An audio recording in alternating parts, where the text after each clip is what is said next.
Bom dia, tudo bem? A mensagem que Deus colocou para mim hoje, ela diz assim: quando colocamos nosso amor no lugar certo, toda dependência emocional acaba. Senhor, tende misericórdia de nós. Perdoa, Pai, todos os nossos pecados, livra-nos de todo mal, nos afasta de tudo aquilo que não vem de Ti. Nós agradecemos, Senhor, por mais esse dia, pelo alimento, pela palavra, pela presença. Aceita, Senhor, essa nossa oração, esse nosso louvor, pois nós Te amamos, bendizemos, adoramos. Somente Tu é o nosso Deus e em Ti confiamos. Uma coisa nessa vida é fato: nós nascemos para amar e ser amados. E essa é a maior busca que nós temos na nossa vida, encontrar o amor. Sem ele existe um sentimento de solidão, com ele existe um sentimento de satisfação. Ao amor nós ligamos o prazer, o cuidado, o carinho. A ausência dele, o medo, a solidão e a solitude. Mas em quanto tempo nós temos essa busca e simplesmente encontramos pessoas e mais pessoas, e parece que esse sentimento, essa sede de amor, ela simplesmente não passa e não sai de dentro de nós. Mas onde será que está o problema e qual será que é o erro? Nós assistimos filmes sobre isso, lemos livros, às vezes olhamos a vida de outras pessoas e parece que tudo está tão bem, outras simplesmente parece que não nasceram para isso. Mas uma coisa é fato: aquela sede de amor e aquela vontade de ser amado, ela ainda existe. Ela não difere de classe social, de cor, de credo ou de qualquer coisa. Ela abriga e habita sobre todas as pessoas. Mas o que será que tudo isso quer dizer? Quer dizer que existe um fato, porém existe uma solução que nós tentamos fazer da forma errada. E qual é o fato? Que nós precisamos ser amados. E onde está o equívoco disso? Acreditando que as pessoas pudessem suprir esse tipo de amor. Elas não podem. Esse amor que nós sentimos é um amor que ele vem do Espírito.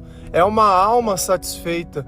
É o amor que nós sentimos quando Deus está dentro de nós. Quando nós cremos em algo maior que nós.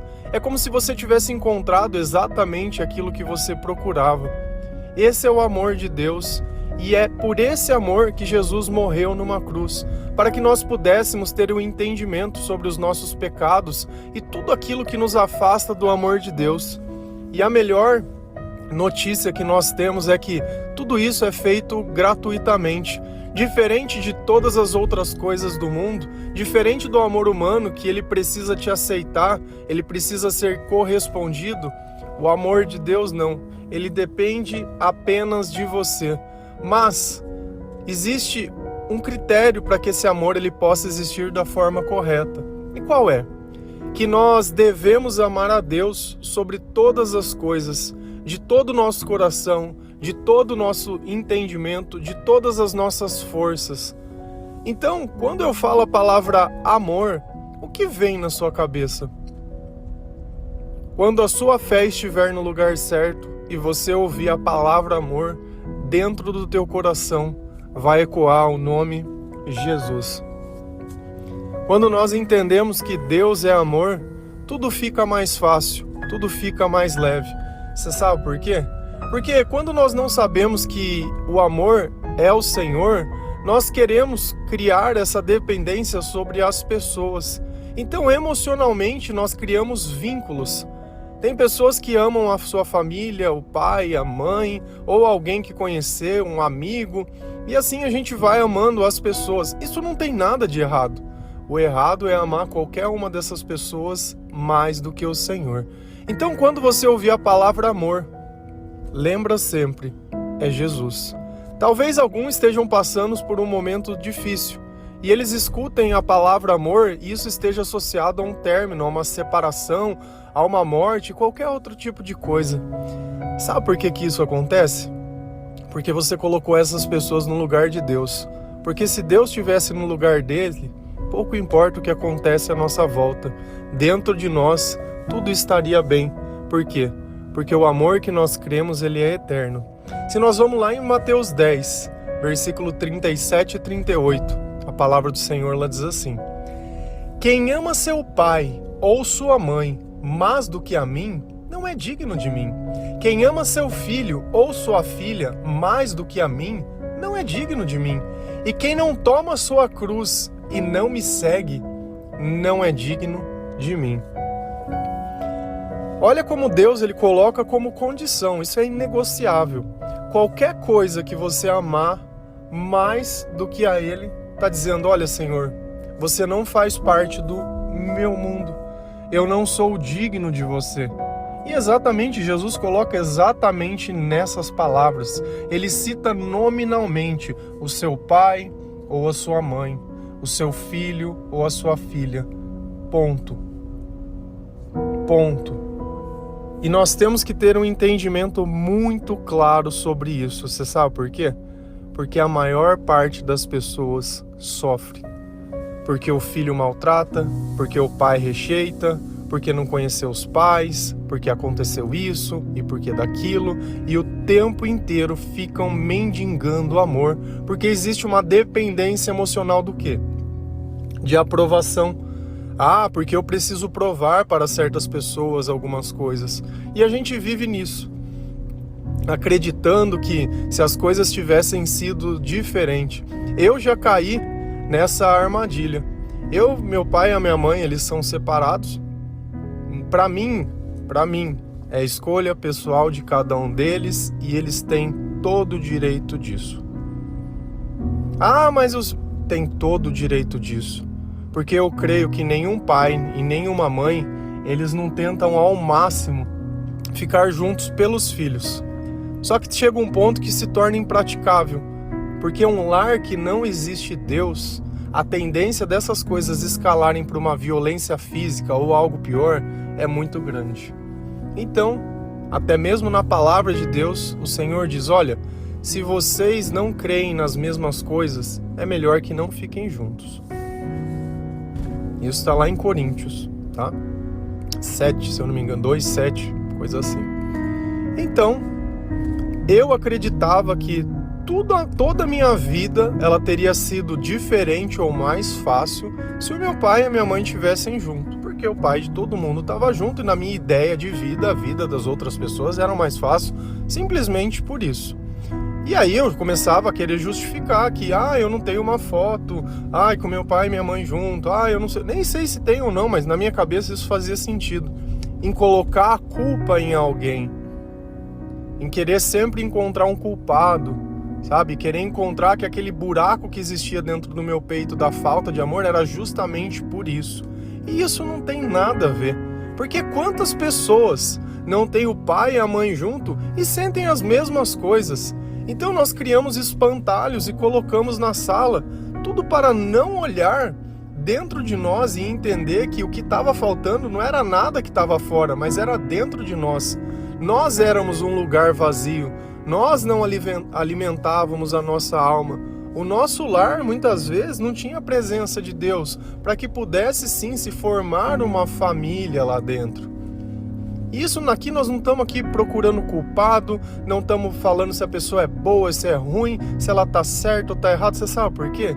Porque nós temos uma vida inteira para aprender. E exatamente assim. E nós não aprendemos com os nossos erros, nós aprendemos com a palavra de Deus. Esse é outro equívoco. Você achar que pelo fato de você ter errado, você aprendeu. Se você não tem o conhecimento sobre a verdade, como você pode ter aprendido simplesmente por ter errado? O diabo, ele é astuto. E na astúcia dele, ele engana, colocando coisas dentro de nós que o resultado prático não serve nem para a nossa própria vida. Se fosse assim, os conselhos de pessoas mais velhas, eles seriam ouro. Mas será que são? Se nós não repetimos as palavras de Jesus para as outras pessoas, continuamos cometendo os mesmos erros. E hoje em dia a gente nota que cada vez mais as famílias elas estão se desunindo e estão acabando. Você sabe por quê? Porque com a internet a tentação ficou muito maior. E o diabo é o pai da mentira. É muito sedutor eu olhar um Instagram, olhar, sei lá, alguma coisa e imaginar que sexualmente aquela pessoa deve ser uma delícia. Mas e psicologicamente? Será que internamente ela tem alguma estrutura emocional? Porque nós cada vez mais olhamos pessoas que elas não se parecem com pessoas. Tem gente que eu fico impressionado, não tem mais nem poros no rosto. Rapaz, não tem estria, não tem celulite, não tem nada. Eu acho sobre-humano. E qual é o problema dessas coisas? O problema nasce... Jesus ele fala que o que contamina o homem não é o que entra nele, mas é o que sai dele. E quando eu tenho essa sede de amor, dentro de mim só sai mentira, só sai engano. E não é à toa que nós vivemos tempos onde existe o catfish. Pessoas que criam perfis falsos e ficam tentando fisgar pessoas pelo coração. Pessoas que estão ainda ali esperando o amor. Jesus está de braços abertos o tempo inteiro e essa pessoa quer um fake na vida. Para falar para ela que ela é isso. Nossa, você é maravilhosa. Cara, nós não precisamos ser nada. Nós só precisamos servir a Deus, mais nada. Ninguém precisa nos admirar, ninguém precisa fazer nada. Nós devemos estar em paz. Então, quando nós colocamos Deus no lugar certo, nós paramos de gastar energia com as pessoas da nossa própria família, querendo explicar os sentimentos negativos com a nossa história. Se o teu pai fez isso, a sua mãe fez aquilo, o seu filho fez isso, pouco importa. Na ausência de Deus, todos nós falhamos e falhamos terrivelmente. Se você espera que você seja reconhecido por tudo que você fez, você não vai. Nós não temos a justiça de Deus que leva em conta o todo, o tudo. Nós somos criaturas emocionadas, dependentes. E se a partir do momento que eu tiro algo que você acredita que você não possa viver sem, você chora, você berra, você grita, você se desespera. Você não tem sabedoria para suportar um minuto, o que dirá a eternidade. Então, nós precisamos colocar Deus no lugar certo. E aqui vem um ponto em questão. E Jesus ele deixa muito bem claro. E quem não toma a sua cruz e não me segue, não é digno de mim. E o que é a nossa cruz? A nossa cruz é a nossa história, é tudo aquilo que nós vivemos longe de Deus, são todos os nossos erros, são todos os nossos acertos, são todos os nossos sonhos, o nosso ego e tudo aquilo. E eu tenho que tomar todas essas coisas e trazer junto comigo e seguir a Jesus. Não é parando para tentar viver a minha vida, não é um pé no evangelho e um pé no mundo. Tem pessoas que adoram isso, né? Vivem uma, entre aspas, uma religiosidade durante alguns dias e no outros não. Se você acha que o amor está atrás de uma noite, num copo de bebida, se você acha que o amor é uma vibe, eu adoro, né? A gente adora ver os hips. Ai, é o amor. E agora o amor se parece com algo sujo, com pessoas que parecem gente imunda. E eu não tô falando isso não de caráter, de coisa, mas eu acho que é o mínimo. Um banho, se cuidar, sabe? Zelar. Não é assim que você gosta da sua roupa, não é limpa? Por que você lava a tua roupa todo dia? Por que você toma um banho? Não é para estar limpo? Não é para se sentir bem? Não é gostoso quando você toma um banho para dormir? Quando nós oramos, nós damos esse banho na nossa alma. Quando nós confessamos, nós fazemos a mesma coisa. Nós temos que o tempo inteiro estar nos purificando. E é através do Senhor que nós fazemos isso. E em cada vez que nós purificamos, que nós mexemos no nosso passado, que nós perdoamos a nossa história, que nós tiramos a culpa das pessoas que cuidaram de nós, as pessoas que mais nos amaram. Se você é pai ou mãe, se você acha que pelo fato de você ter separado ou feito qualquer coisa pelo seu filho, cara, isso não diz nada. Você fez o que era possível no momento que era possível. Você ficar carregando essa culpa dentro de você, o que vai mudar? Vai agregar o que a quem? Se aquilo que a gente faz não pode mudar, deixa de fazer. Esse sofrimento teu, esse martírio, você acha que vai fazer o quê? A pessoa ela vai colocar a culpa em você independente do que você faça. Você sabe por quê? Porque o diabo ele é assim. Pessoas que têm Cristo dentro do coração não agem dessa forma. Mas quem não tem é exatamente assim. E você não precisa carregar essa culpa, porque essa culpa não é sua. Você fez o que podia ser feito. Porque pessoas sem Deus não têm coragem, elas têm medo. Não é à toa que o Senhor diz, seja forte e corajoso. mãos à obra. Mas se eu não tenho Deus, eu não tenho como ser, eu não tenho como fazer. E eu tenho que admitir as minhas próprias limitações. Com Deus, tudo posso. E quem? Naquele que me fortalece. Sem Deus, nada posso, pois não tenho forças para nada. Se a gente continua lendo a palavra, e esse versículo ele é muito enigmático, lá em Mateus 10, versículo 34 e 36, a palavra do Senhor ela diz assim: não pensem que eu vim trazer a paz à terra. Não vim trazer a paz, mas a espada. Pois eu vim para fazer que o homem fique contra seu pai, a filha fique contra sua mãe, a nora contra sua sogra, e os inimigos do homem serão os da sua própria família.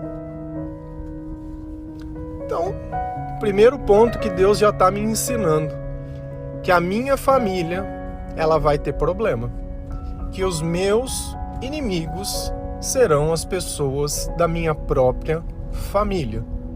Ah, mas por que é assim? É simples. Porque da mesma forma que quando Deus pede pra gente amar o próximo, quem é o próximo? O próximo é quem tá próximo. Tá bom? Então eu tenho que amar quem tá próximo. E o diabo pede pra fazer mal pra quem? Pra quem tá próximo. Exatamente. Você acha que dentro da tua casa hoje, todas as pessoas elas estão com Jesus? Todo mundo dentro da tua casa tem uma rotina espiritual? Todo mundo glorifica o alimento, agradece a Deus, tem reconhecimento, deixou que Jesus curasse integralmente ou não? Existem pessoas que contam histórias ainda, histórias de um passado, que ela não pegou a sua cruz, ela não carregou, ela não entregou para Jesus, ela não negou a si mesma, ainda ela continua culpando, mesmo depois de tanto tempo que coloca a culpa em um ou no outro.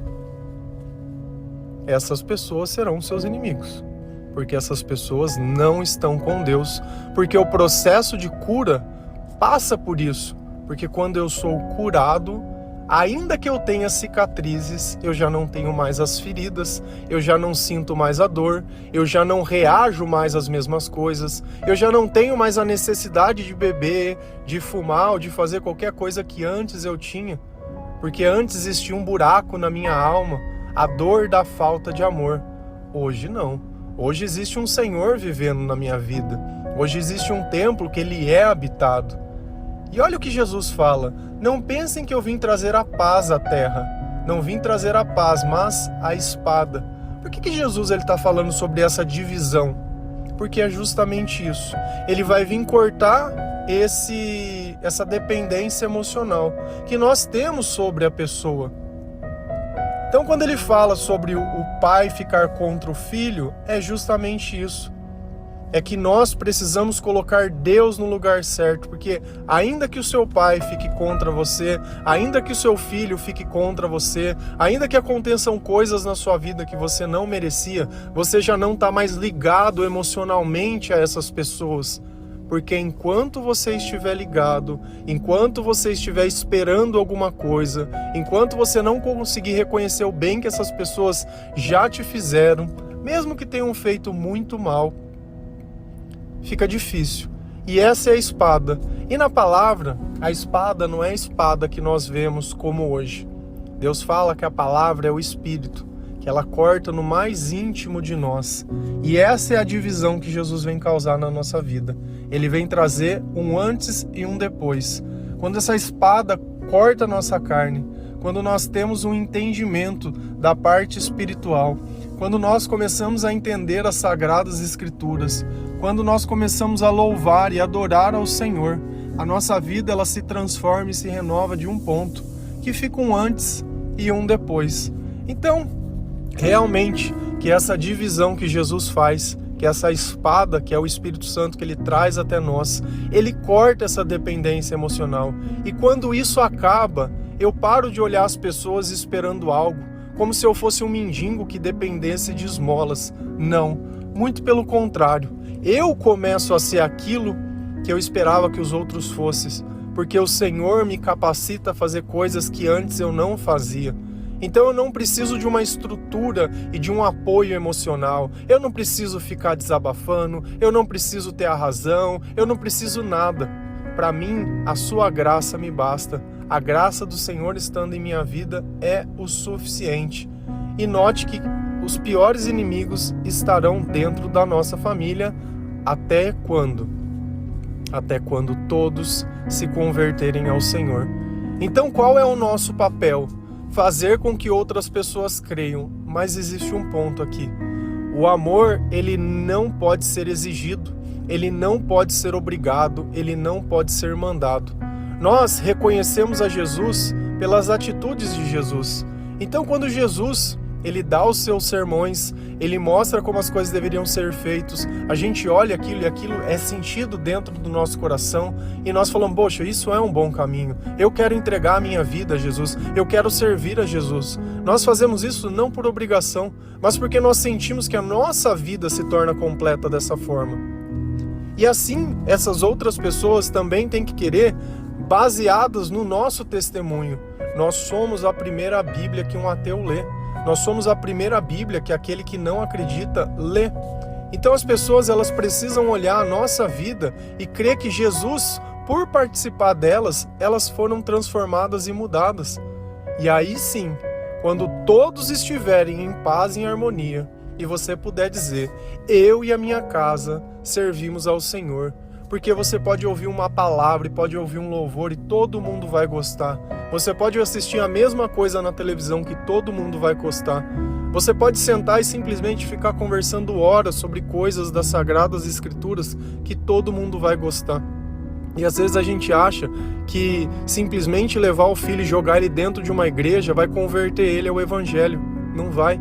Porque não adianta nada você sentar no banco de uma igreja e rotar a santidade e chegar dentro de casa e ficar falando besteira, e ficar vendo pornografia, e ficar fazendo tudo errado, e fazer fofoca, e fazer intriga, e fazer mentira, e não querer nem saber de Deus. O que adiantou? O que adianta você se vestir como um crente, dentro do teu coração está tudo contaminado? Então nós temos que nos arrepender, e nós temos que mudar de vida. Ninguém aqui é perfeito, ninguém. Mas nós tentamos todos os dias, graças a Deus, me melhorando. Até que a nossa vida acabe, até que o Senhor, Ele nos chame.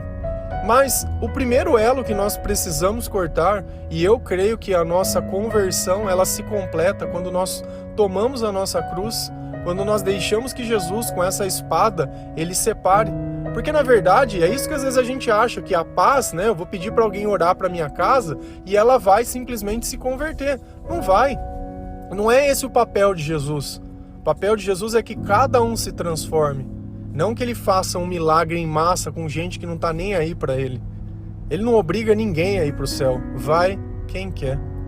Quando colocamos nosso amor no lugar certo, toda dependência emocional acaba.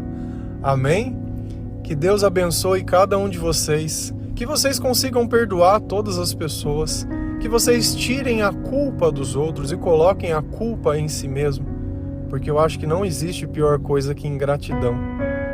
Então, quando nós aprendemos a ser gratos, seja lá pelo que for, quando nós deixamos de culpar as pessoas e ao invés de esperar delas, esperamos do Senhor a nossa salvação e o nosso amor, tudo fica mais fácil de se viver, tudo fica mais previsível, porque pode mudar tudo à nossa volta, o estado do nosso coração permanece o mesmo.